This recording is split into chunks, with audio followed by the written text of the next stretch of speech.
Gandang umaga mga ka-agrel. Ito yung aking munting garden dito sa bukid.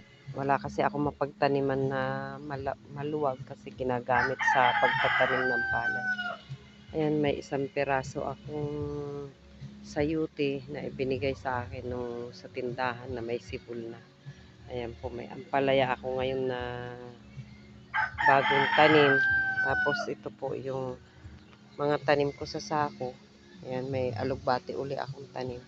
Tapos ito po, mga gabi. Yung gabing Batangas po yan. Ayan, yung aking ampalaya. Ayan po. Tapos ito yung alugbati ko. Ayan.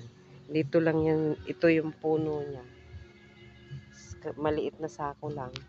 Ang ano ko dyan, yung abono ko talaga yung ipanananggagaling sa kulungan ng baboy. Hindi po ako nag-aabono ng synthetic. Basta, ayan. Ganyan lang siya. Hindi, ayan, yung mayroon din, may isang sitaw na sumibol, hinayaan ko na. Kasi, may tanim yan na luya yung sa akin. Tapos ito, may nagsubok ako ng bawang.